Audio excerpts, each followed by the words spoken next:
Okay, so welcome to the Nathaneal podcast. Today we have a very special guest, formerly known as Based Brah and ex Nick Sweeney. Welcome. Thanks for having me. Yeah. So I met you in Jack Moses' cohort, and one of the most impactful thing that I heard from you was your story. You were formerly a D1 ski racer, right? And you got injured and then Mhm. you recovered. Doctors said that you couldn't recover anymore, but you healed yourself. So, if you don't mind, would you share that with us? Yeah.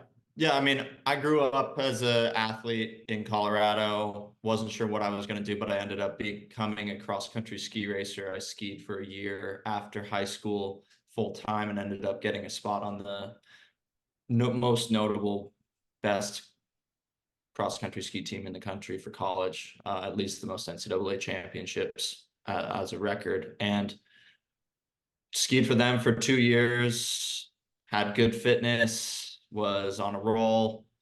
And then junior year, I started my first company, which was a sports nutrition company, creating a sports bar, trying to meet an unmet market need for ultra endurance athletes. So I had like 500 calories, most of any bar on the market. And then all things were going well. And then, I had the crazy girlfriend, had the business, had sick fitness, and then COVID happened and it sort of all started to erode and come crashing down. And one of the things that happened was I fell biking and ended up injuring my foot and splitting my shin open and was pretty much unable to walk properly or without pain for 10 months. And I saw a bunch of doctors, I saw PTs, I was doing everything I could possibly think of.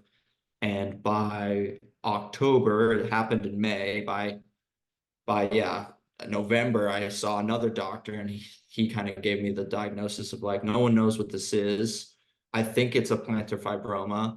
I think that ultimately, you should really like face the reality that this is something that's incurable and your career is likely over and you may walk without pain in like a year. Like it might go away at some point. Here's some fucking painkillers. And that ultimately led me down circling the drain for 3 weeks after that. And I ended up continuing exercising my upper body mostly. That's all I could do. And I was doing a lot of pull-ups and one day I just pulled my fucking rib out. And so by that point I was like, well, I can't walk. I'm scootering around and now I have this jacked up rib. I'm pretty much paralyzed within this physical vessel. What can I do? And the only thing that I could do was breathe. And so what I started doing was 30 minutes of breath work every morning on my back in my bed. And I just followed that vein for 3 weeks before I started realizing the power that it held. I started applying my conscious mental intention to my foot, and I realized I was able to warm my foot up more than my left foot. And that was a light bulb moment. Then continued on the practice, got reinforced on what I was doing and the progress I was having. Even though I was still unable to walk, I was feeling better. I got cut off in traffic 3 weeks later and I didn't have a physiological response of stress. And that was another light bulb for me. I was like, wow, I'm able to like logically think through this situation with clarity and without my physical body creating emotions that distort my view of what's real and what's important. That was cool. And I kept doing it for about 3 months before I was able I was doing it for about 2 months and I started walking still with some pain, of course. And by then my right leg was a lot smaller than my left leg. I mean, it still is a little smaller than my left leg to this day, but I started walking, started having good positive feedback, started rooting out the cause of like the way that my body was dealing with pain. And then I was able to start running like 5 minutes on, 5 minutes off. By the end of 3 months, I was able to like run and start actually training correctly once again. And that is why I write online. That's why I started my personal brand, is just to be of service to people that have lost hope or have been told that they have to give their power away to a supplement or a doctor or a fucking pill, and ultimately are not given the benefit of the doubt and they're not given a diagnosis through a lens that is one accounting for human potential and our abilities to heal ourselves naturally and return to nature, return to our willpower, return to our spirit, and what we can do if we apply our mental conscious intention and attention to these issues that we face on a day-to-day basis, whether it's cancer or a girlfriend that's pissing you off. So I have been since then pretty much, I mean, the story ends with me being able to captain the ski team the next year, ski at Olympic trials, and it was just a victory lap. I got to do what I want to do, what I love to do, when I thought I wasn't going to be able to anymore. And so that was a beautiful thing. And since then, I've started another company. That one, I moved on from when I graduated college, and now I'm working in a oil and gas technology company that's trying to clean up the energy industry and transform it for the better, whilst helping people, whether they're, just normal, good people that are injured or have been swindled by the medical establishment or have issues or a midlife crisis, to people that are gunning for the Olympics and are using breathwork as a tool for sharpening their edge and their performance. So that brings us to the present day, I would say. That's beautiful, man. Every time I hear your story, even just reading it, because it's your pinned tweet, right? It just gives me goosebumps, because it's like you really framed it in a way that, like, the doctors, people, experts told you, oh, you're never gonna fucking walk again, or something like that. You'll never ski again. You'll never be able to do it again. And then what's worse is that it doesn't just stop with your shin. You also injured your rib. So, Yeah.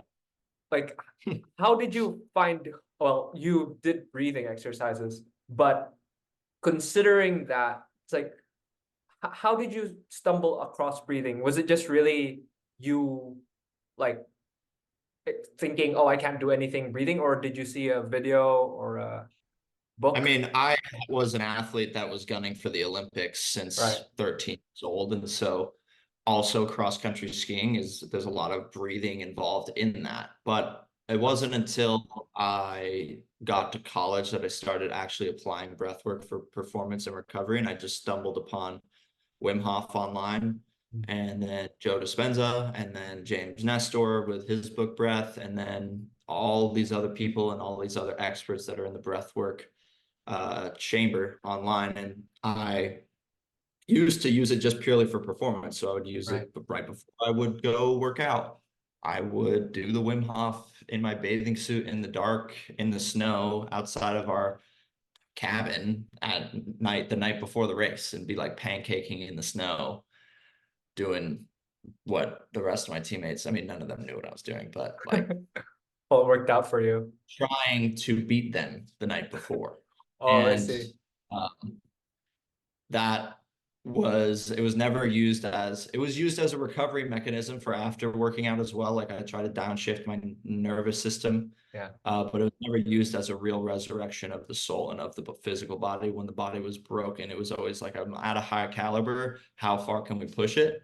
Now it really, I went down those rabbit holes again when I got injured. It was like, okay, Joe Dispenza becoming supernatural, Wim Hof, um, and some of these other guys that like Yogananda, transcendental meditation, and just sort of becoming more and more aware that a lot of this is in the mind, and the mind can work against us in many ways, and was working against me in that situation. And I think it comes to a point in someone's life when they're so far down and so depressed, and it's such a dark situation, that suddenly something happens, one more little inch happens.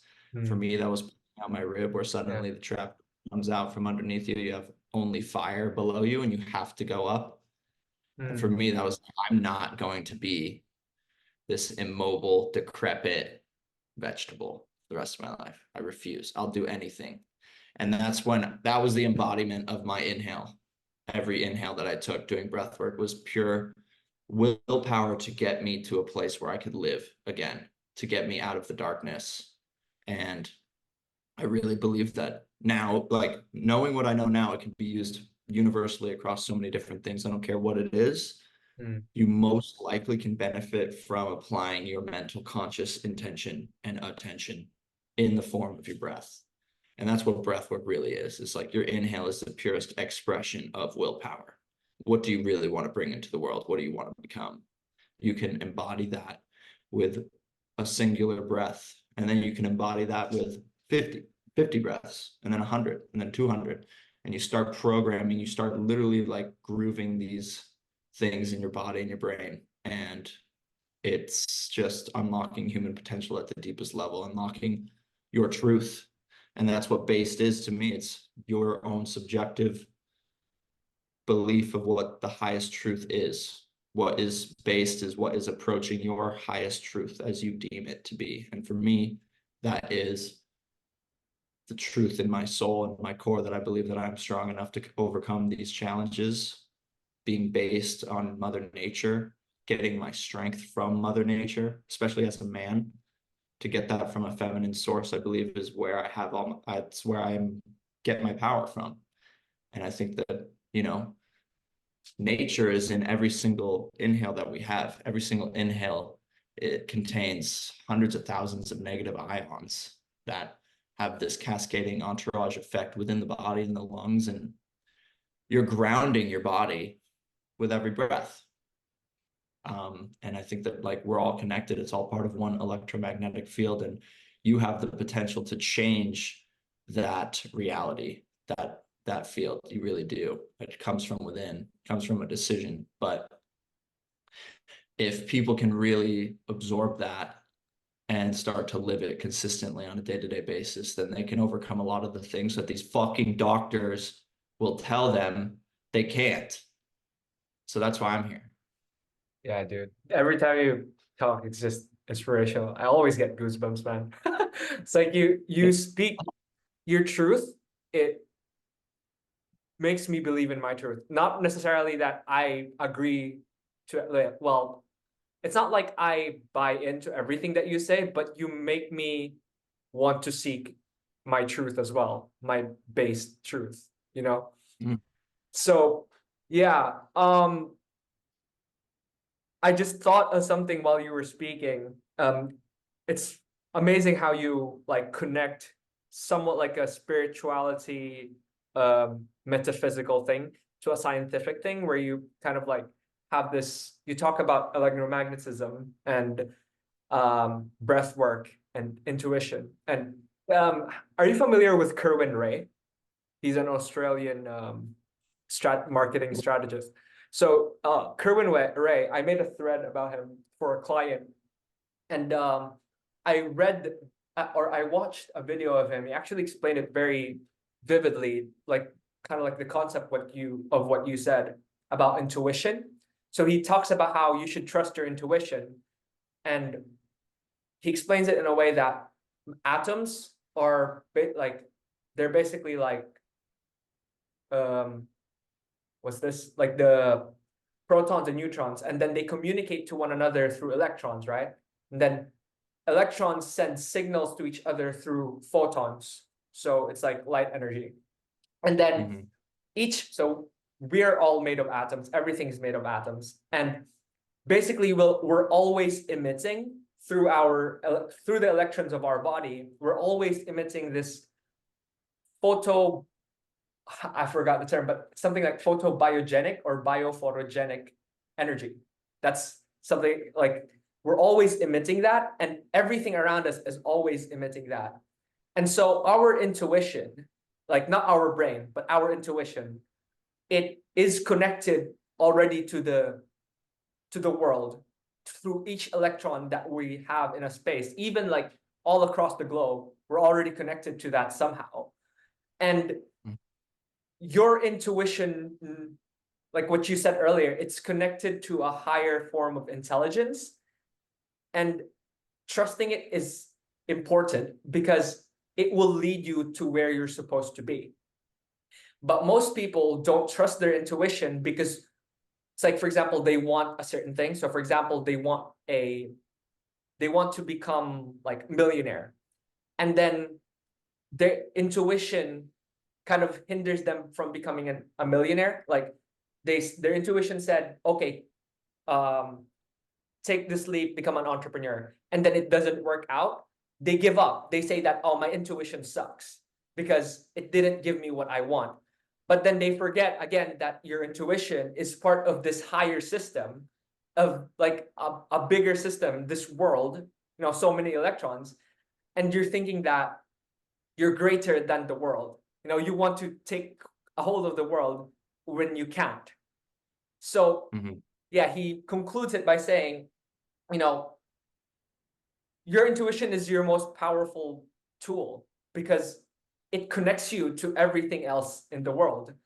And if you try to rationalize it, you try to control it, you try to control your actions just because you want to, then you're hindering yourself from being part of that higher intelligence. So yeah, what do you think about that? I think that that's pretty astute observation, quite based, I would say. I would say that, yeah, it's a finicky thing. Intuition is something that's hard to conceptualize. And what does that feel like? How do you know? And have these voices in our head, and we have all these factors. We live in the material world, and it gets complicated quick. So how do you sift through it all? For me, I think that the intuition is where your power is, though. And if you can follow your intuition and start to learn, what does that feel like when you're living in alignment? And does it feel like when you're not living in alignment?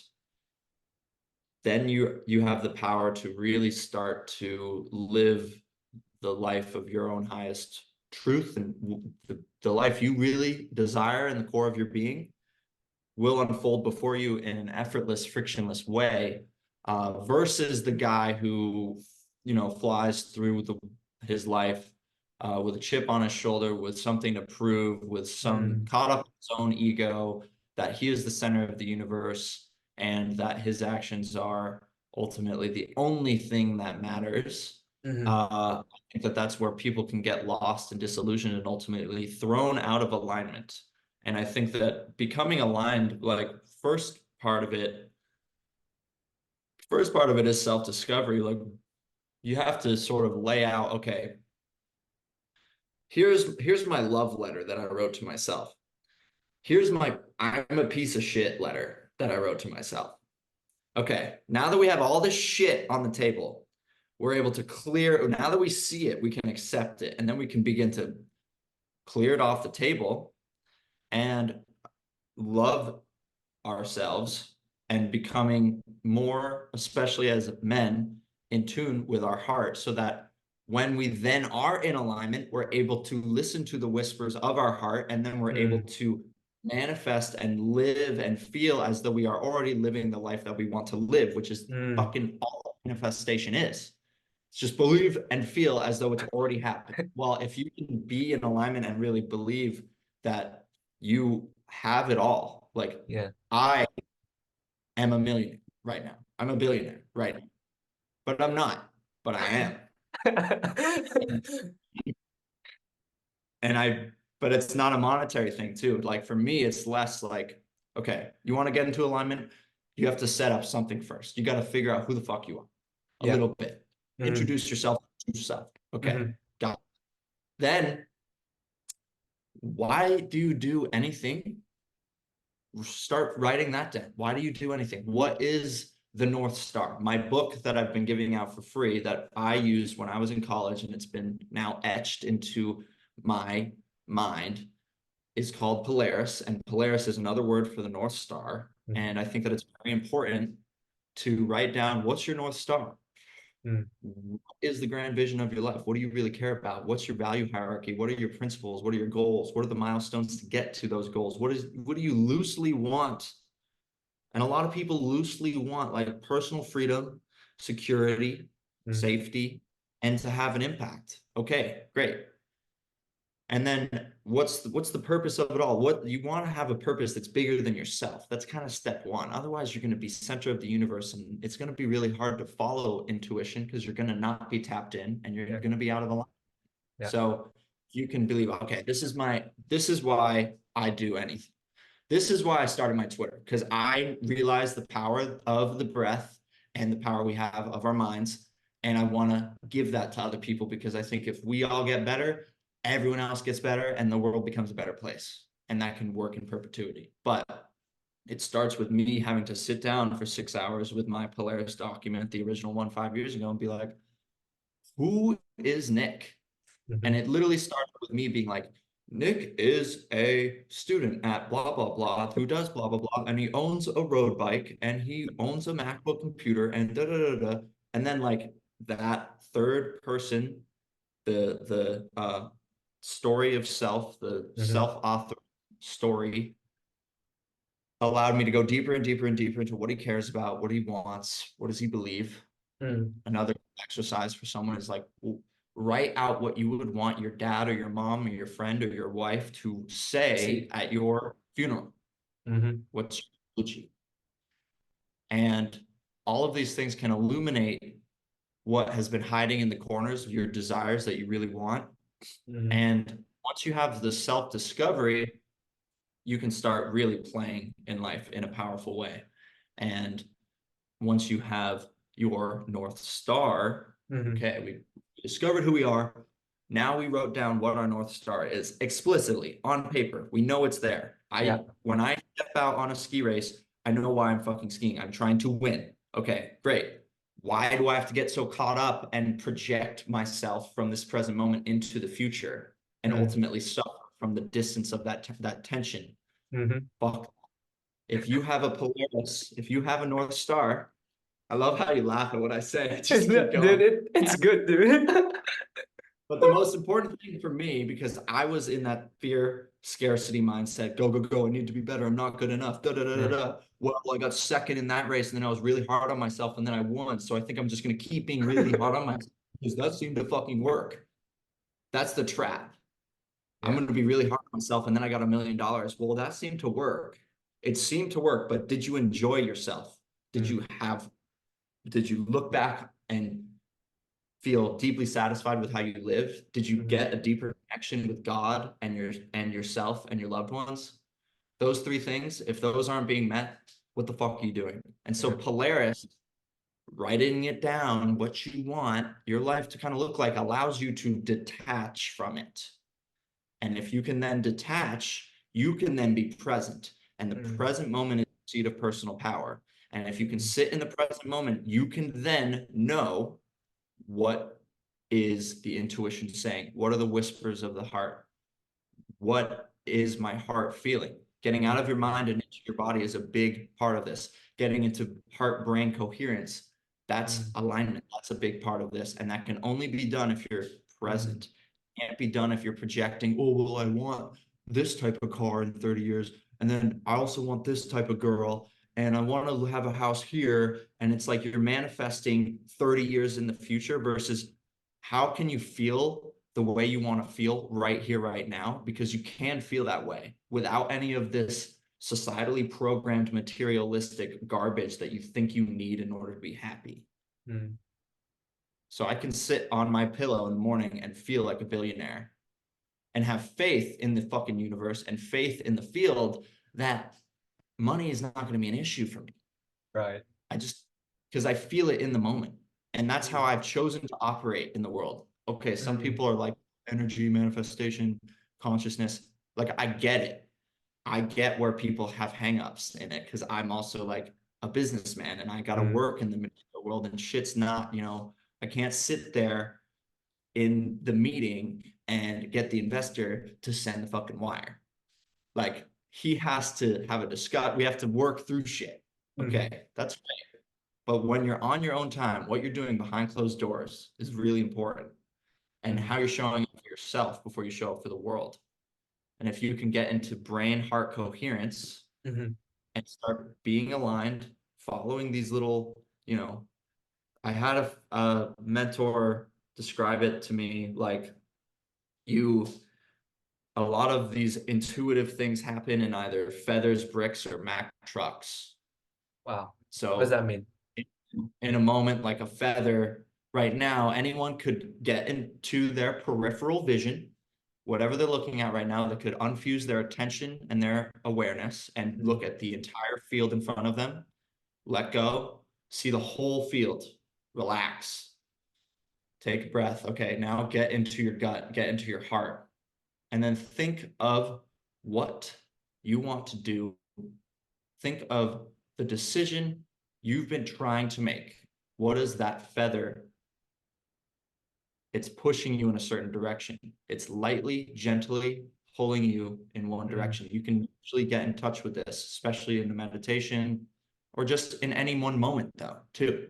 That's what you want. In any one moment, you want to be able to tap into the whisper of the heart, tap into the feather that's pulling you. Say this, do this. Okay. If you ignore the feather, then eventually a brick's gonna fucking fall on your head and it's gonna be a little painful. It's gonna be another little signal like, hey, you're not in alignment. You're out of alignment. This doesn't mean that it has to be like every bad thing throws you out of alignment that happens. It's like you're gonna know. It's like, oh, okay, I was fucking wasted at the bar last night and I got into a fight and now I have a cracked face. That's a brick. And then if you ignore the bricks and you keep drinking every day, going out to parties and staying out of alignment and not becoming your best self, you'll get hit by a Mack truck. And that's usually some big life event that's, not something that you want. Yeah. And I think that those little things, it's a holistic view though, on how to deal with intuition. But I just like word vomited, so I'll let you take no problem, dude. But that's like, so in a way, before we can follow the intuition, this is what I'm getting here, is that you need to have a vision in a way before the intuition. Is that I mean, I think that we all have desires in our hearts without having written them down. Yeah. And someone who is attuned to what they want in life, maybe they haven't written it down, but maybe they visualized it. Maybe they've said it to themselves. Maybe they've had an example in their life when they're like, oh, well, my dad did X, Y, Z. I kind of want to do that, or I don't want to do that. So now I know what I don't want to do. And that can like start, you can be like this bumper cart along the river of life, getting bounced around towards, but like what stream do you take? At a certain point, you're going to have a decision. I would rather have the most trust and belief in myself and in God to make the decision when the river splits. And that is cultivated through, getting very clear on like, who is it that you want to be? Who do you want to benefit in the world? What's your greater purpose? Me, my Polaris document started off with just one explicit purpose statement that's changed over the years. As it stands today, it's to be heroic to my loved ones, the environment, and less fortunate through positive inspiration and action to elevate collective consciousness. It's a wide umbrella. The Polaris star in the sky, though, is moving. It's like not fixed on one point. You get fixed on one point. You're like, I want this color Lamborghini in this penthouse with this girl. And it's like, if I don't have it, I'm going to be unhappy. It's like, no, God, I want intuition to lead me down this path. Ultimately, the energy and the feeling and the impact I want to have are along these themes: environment, loved ones, the less fortunate, to be heroic, to elevate collective consciousness through inspiring and also acting. And I think that that's allows me the freedom to be like, well, I don't have all these expectations. Right. I just have a magnetized pull towards one North Star. And that allows me to be like, okay, let me get real here. Last night when you had 10 beers, was that in the direction or was that straying? Were you side questing? And sometimes quests are great. Sometimes side quests are fun. but it gives you the ability to discern Mm. who you want to be, what kind of character, what kind of actions, what behavior is conducive to you becoming the person that you said you wanted to become. And if you write it down explicitly, I think is very beneficial, because 5 years later, that shit's like etched in my brain, in my subconscious. I wake up, mission top of mind easily. And Mm. that mission top of mind allows me to be disciplined, because Mhm. anything that's not a constituent component of the mission falls away. Why would I jerk off? Why would I smoke weed? Why would I drink a bunch? Why would I stay up late if I, on a subconscious level, know my mission? It's Right. like, no, we're going to, that's that's how I've chosen to operate, and I know that it works for a lot of people. Mm. But I also think that, like, this is not a book. This is a document that you write, and it's Mm. supposed to be your own sacred scroll that you customize for yourself. Because Mm. ultimately, all this information is cheap as fuck. And information is only valuable if it actually changes your beliefs. Yeah.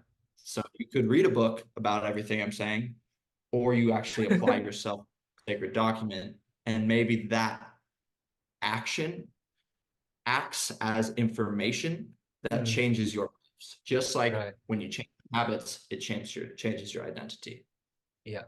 I actually went there. It's in your link tree in Twitter, right?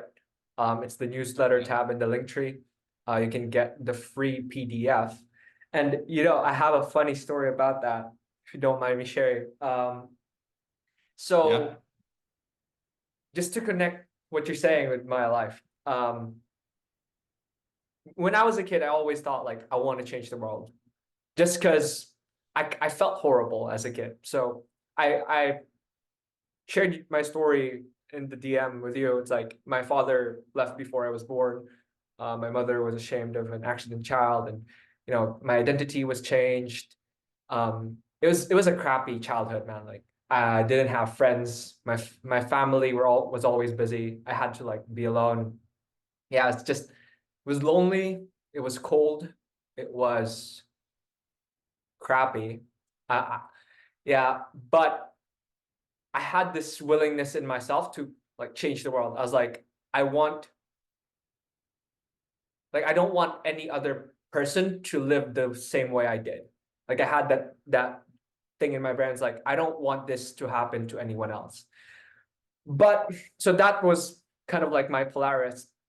But of because of practical reasons. So I'm from the Philippines, and we're like a third world country, and everyone just believes that to be successful, you need a college degree, right? Like you need to go to a high paying job. And like I was set to be a lawyer because my mother was a lawyer. So everyone believed that I was going to be a lawyer. I was going to be like a politician, like just get a high paying job. And that was the road that they already put out to me. And I was paving that road. And I was doing quite well, actually. Like if I really wanted to do that, I would have achieved it, I believe. I'm already like before joining Twitter, I'm already in university on my way to law school. But what happened was, this is such a coincidence. I became part of a frat, and my frat organized a concert named Polaris North Star. Hmm. And then and like I became the like the logistics head. So I was managing the concert in a way, right?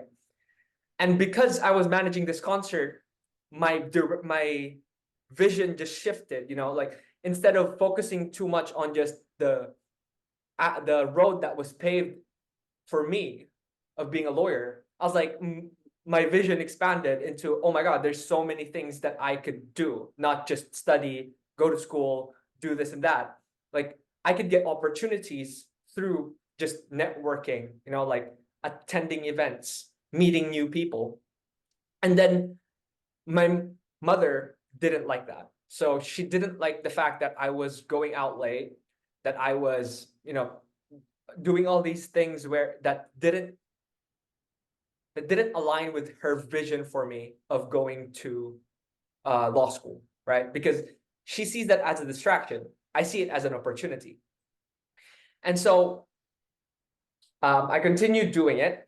I didn't mind, like I was like, Mom, I'm going to keep my grades high, which I was already doing. And I'm going to continue doing the concert, Polaris, chasing my Polaris. But my mom like she got furious, man. Like she went off. It was it was a bad day.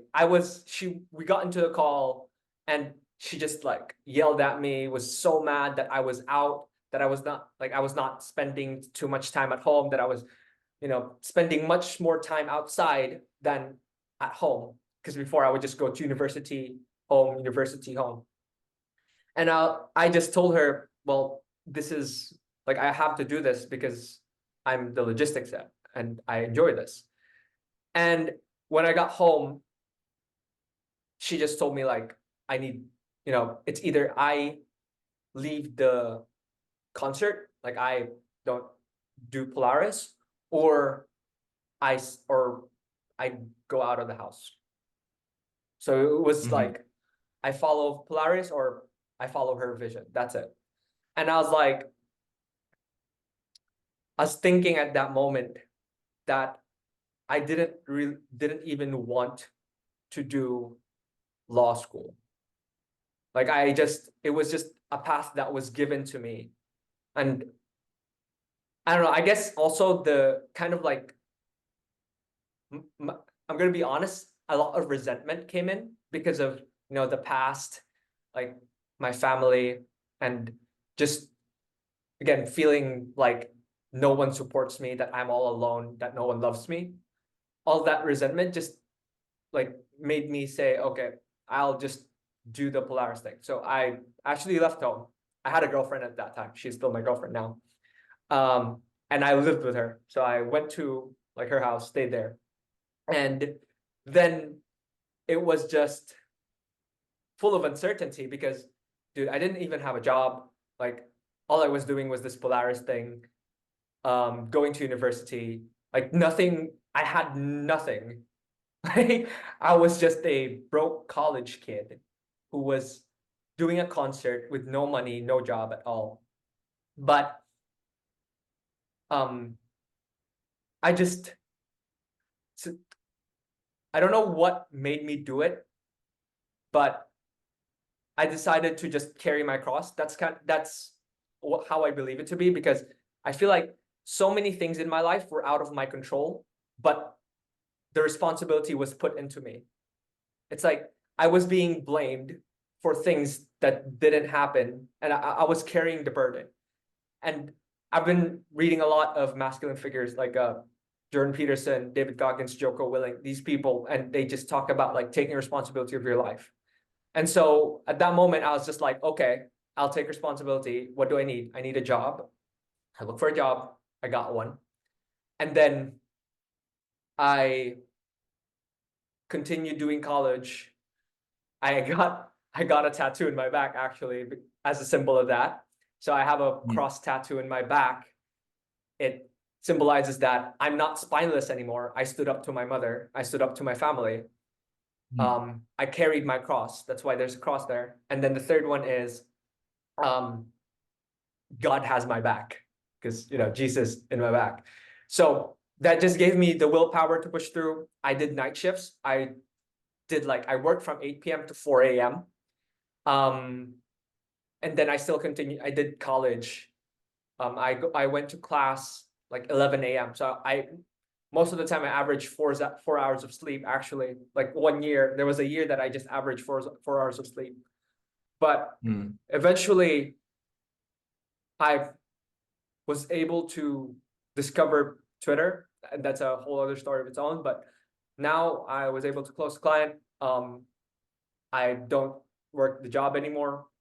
I also took a leave of absence from university actually, so that I could focus on Twitter, and I'll probably come back there, probably finish, because I'm already like third year. I was thinking I could just finish it, just 1 year left. And yeah, it's like from just sharing to the story of how like the concert Polaris kind of led me to my actual Polaris now. So yeah, there's that. What was the impetus for you to get on Twitter? So Actually, it was just December 2023. I'm just a guy who likes, self-improvement. That's how I met Jordan Peterson, David Goggins, and Joko Willink, and all those figures. And I like to consume their content in the internet. And I'm also a fan of Ali Abdaal. So I was just scrolling through YouTube looking for books to read for 2024. And then I came across a video by Ali Abdaal. He mentioned the art and business of online writing. He said that if you want to be an online creator, you have to read this. It's not just online writing, it's about creation in general. That's what he said. And so I was like, all the figures that I've had, the most inspirational, most influential people in my life came from the internet. I can't stress enough Jordan Peterson, David Goggins, Joko Willink, those three guys. They just, because I didn't have a father, meeting those guys was it gave me such a strong sense of purpose, responsibility, dedication, and gratitude. And so I was like, okay, I'm going to try it out. I'm going to write online every day for the next 30 days. That's a part of the book, The Art and Business of Online Writing by Nicholas Cole. And so from January 1 to January 31, that's 1 month, I just wrote in Quora, like I answered questions in Quora. And then I signed up for a educational email course by Nicholas Cole, Start Writing Online. And then he mentioned in one of the emails how you can publish your thing anywhere. So if you have a piece in Quora, you can get it and then put it in Twitter, put it in Medium, and put it in LinkedIn. So what I did was I took my things, I was like, okay, that's a great idea. Took my things from Quora, posted it everywhere. And then just one day, I was just sitting down in my classroom. Like I was sitting down listening to the professor, and then my notifications just went off. Like my phone just kept on buzzing. So I looked at it and I just exploded in Twitter. I had like 100 followers, random people, I don't know. I created my account in 2016. So I have friends and just random people in there. But then it exploded from 100 to like 500 in a month. So that was when, oh, okay, I need to double down in this. Like I need to keep on writing here. So I kept on writing on Twitter, and then I just blew up. Like in 2 months, I got 1,000 followers. So I was like, whoa, this is insane. I have to everyone was just telling me, you have to monetize, you have to monetize. I finally met Jack, which it's funny because he asked me, what am I doing in Twitter, or what is my project right now? And then I'm like, oh, I'm creating a course, I'm creating this, but I'm not really. Like I was just genuinely just writing for fun, or just like doing it because I wanted to create. And then he made me take his free course. I forgot what it's named, but it was a free course on how to do the creator economy. And then the first step is to get a high value skill and kind of like do freelance in there. And because I already trusted Nicholas Cole because of his book, I took the ghostwriting route because he has like a coaching there. So really, I didn't even plan, like everything in my Polaris wasn't planned at all. Like all I knew in my belief was just, I wanted to change the world. I didn't want anyone to experience what I experienced. And I just wanted to be proud of myself. Those are the two things that I hold on to. And those are just my drivers. And then everything else that happened on how I got here was just a matter of doing what needed to be done at that moment. Yeah. Yeah, I mean, I think that there are feathers, bricks, and Mack trucks, but they're also the feather, and then maybe whatever you want to call it, the boost. A boost can be you getting 500 followers. Yeah. It's like, oh, we're in alignment, and suddenly opportunities that you would have never seen before, or things that would have never happened had you not been open enough to being like, I'm gonna do this. They would have never happened. So like, that's a beautiful thing, and that's another way that you can kind of discern whether you're aligned and whether your intuition was right or not. It's like intuitively I started writing. I don't know why. My past experiences and all these things, but then certain things have led me down the path to keep going. And I think that that's a powerful way of like a lens to look through it, is like good things and bad things happen, but can I like have the awareness and recognition of how I feel when a good thing or a bad thing happens? Can I let these bad things, these adversity, these circumstances glance off my shoulder and keep moving forward? And ultimately, God loves progression. Yeah. And then can I also be open enough and aware enough to see the opportunities where they may be, and capitalize on them? Acceptance, but then capitalization as well, which just sounds like you're actively doing on a day-to-day basis, which is, I commend you for that. Thanks, man. Yeah. I guess it's just, I always go back to like, I didn't know that I knew it, but what you said about trusting yourself, like being present with yourself and just staying at the moment instead of thinking forward is how you succeed. Because even in the podcast, like my first podcast, when I was like trying to be structured and thinking forward, oh, this is gonna go here and this is gonna go here and this is gonna go here and there, like the conversation is going to flow like this. It became like, it was a good podcast, I think, but it wasn't fulfilling, It was kind of like soulless, empty. It was just a script. It sounded like a scripted conversation. But when I started thinking, okay, I know what I want to talk about. These are the topics I want to talk about. But this is the most impactful thing. And then just letting the conversation flow from what my top priority is for the conversation, and not minding where it goes, it becomes like a more flowy, in my opinion, like a better conversation. Yeah. No, I agree. I mean, I've been on a lot of podcasts. A lot of them just feel like interviews and they can be a little exhausting because it's just question after question. But ultimately, like, conversation's better, more fulfilling, more revealing. And we're not one-dimensional beings.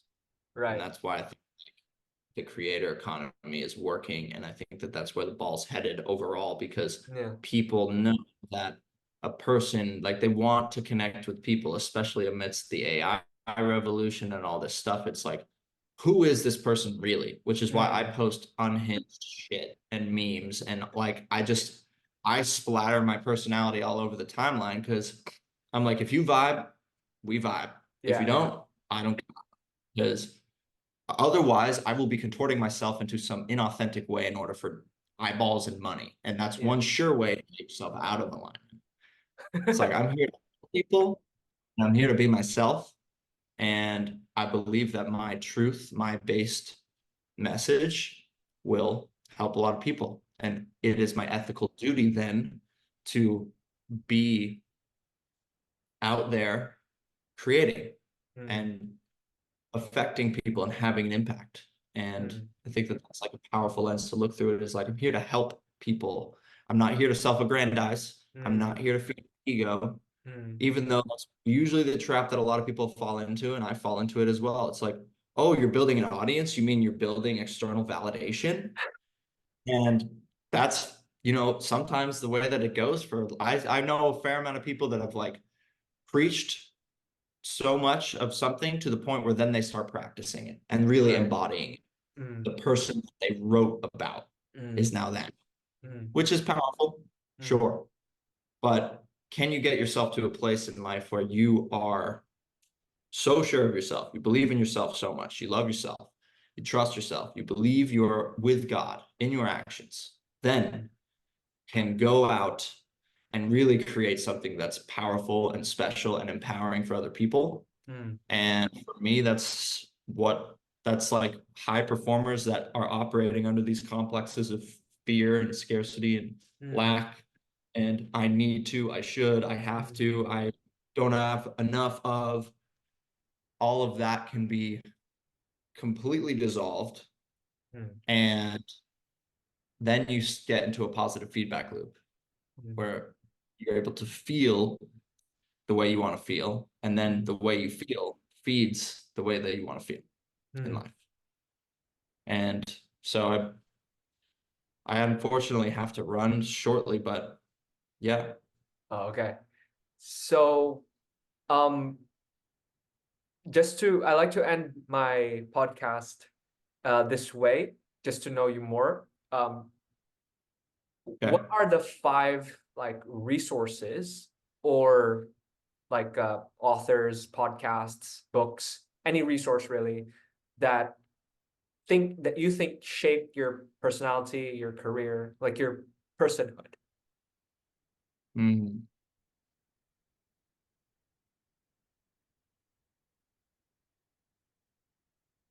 Well, I think that the autobiography of a yogi is a great place Mhm.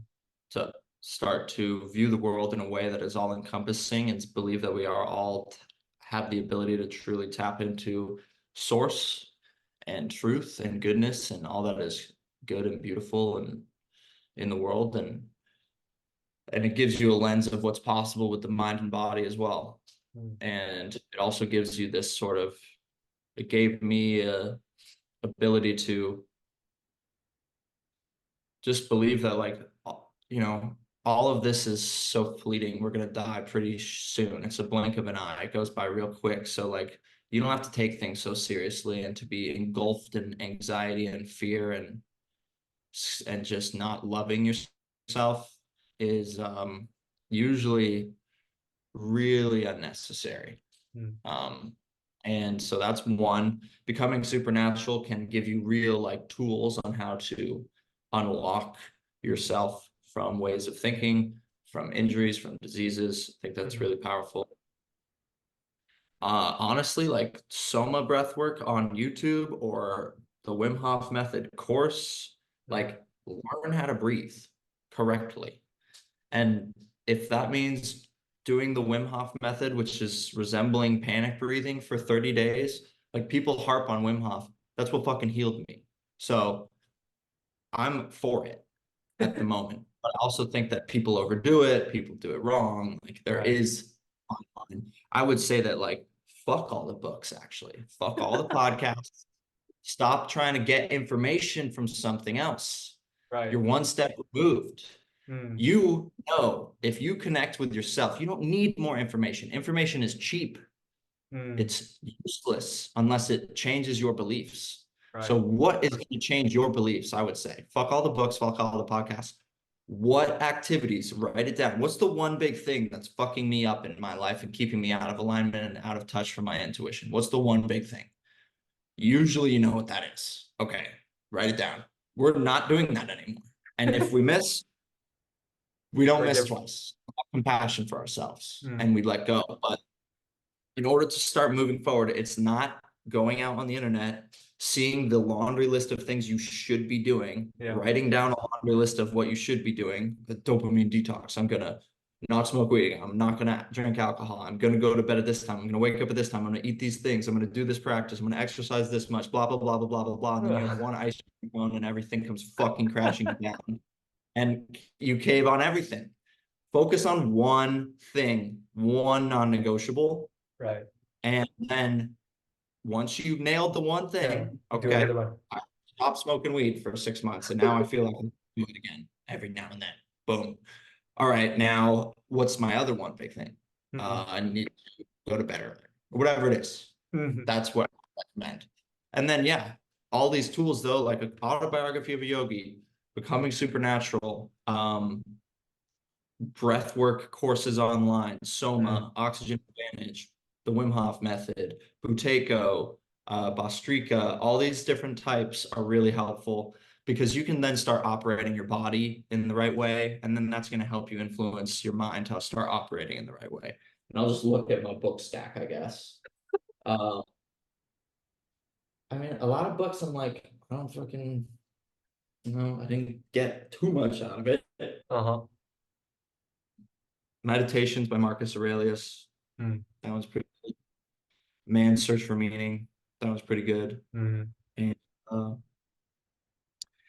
yeah, I think that, like I'm a big fan of like your answers will be found in stillness, Right. in silence, in Mm. nature.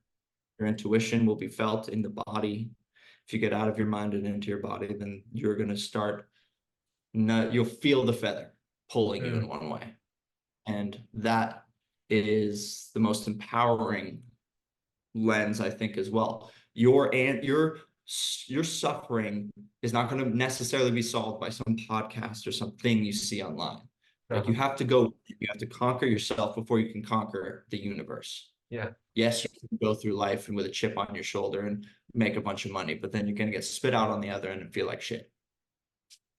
Unless you've conquered yourself first. If you can be a happy, convicted, confident, loving version of yourself when you're broke, then you'll be a happier version of yourself when you got some money.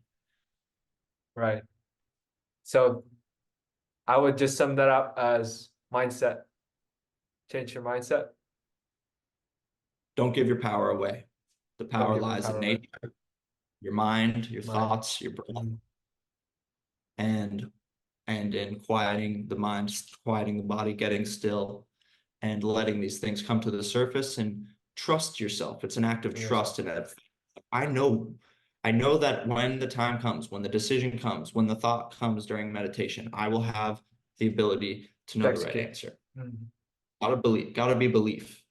And then Gotcha. it's gotta have action on the back end of that belief. Okay, just sat for 20 minutes meditating. I realized these things. I'm not gonna go eat a bunch of shit food and not work. I'm gonna start just cultivating the belief in myself by keeping the promises to myself and not giving my power away.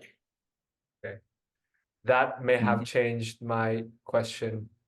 Like that portion of my my podcast might be removed because of that, but because it was a very good like thing, bro. But yeah, thanks for hopping in, bro. I know that you have to go soon, and yeah, I appreciate your time. I appreciate this wisdom, this knowledge. Every time I talk to you, I just feel pumped up, like I can conquer the world.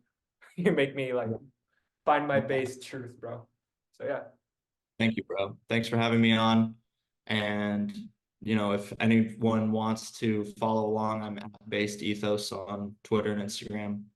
And my Polaris document is actually no longer available if you sign up for my newsletter, but if people DM me, I'll send it to them. And yeah, man, we'll be in touch. All right. See ya, bro. Cheers.